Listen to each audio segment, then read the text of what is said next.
சின்ன வயசில் பார்த்திங்கன்னா நம்ம ஒவ்வொருத்தருக்கும் ஒவ்வொரு கனவு இருக்கும். ஒரு சிலருக்கு டாக்டர் ஆகணும்னு ஆசையாக இருக்கும், ஒரு சிலருக்கு டீச்சர் ஆகணும் அப்படின்னு ஆசையாக இருக்கும்.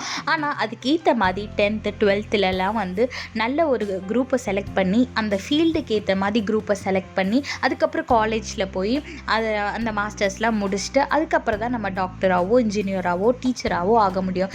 இதே மாதிரி தாங்க நம்மளோட வாழ்க்கையிலையும் ஏசப்பாவை பற்றி நம்ம தெரிஞ்சுக்கணுன்னா ஏசப்பா நம்மளுக்கு கொடுத்த அந்த வேதாகமத்தில் உள்ள வார்த்தைகளை நம்ம அந்த வசனங்களுக்குரிய அர்த்தங்களை நம்ம தெரிஞ்சு கொள்ளணும்னா நம்ம சர்ச்சுக்கு போயே ஆகணும். சர்ச்சுக்கு போகும்போது ஏசப்பா நம்ம கூட பேசுவார். அவர் என்னென்னலாம் நம்மளுக்காக வைத்திருக்கிறாரு, இந்த வழியில் நம்ம நடக்கணும்னு ஆசைப்படுறாருன்றதை நம்மளுக்கு ஏசப்பா போதிப்பார்.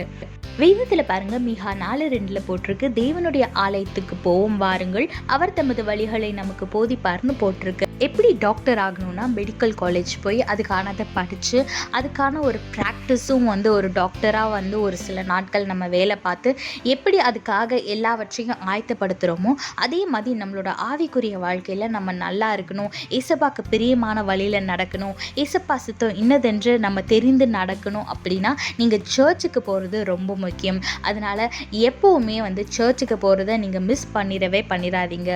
அதனால் ஆலயத்துக்கு தவறாமல் போங்க, ஏசப்பா பற்றி தெரிந்து கொள்ளுங்க, ஏசப்பாவோட இன்னும் அதிகமாக க்ளோஸ் ஆகி ஏசப்பாக்கு பிரியமான வழியில் நடங்க, ஆசீர்வாதமான வாழ்க்கையை வாழுங்க. கர்த்தர் உங்களோடு கூட இருந்து உங்களை ஆசீர்வதித்து பாதுகாத்து வழி நடத்துவாராக. ஆமேன்.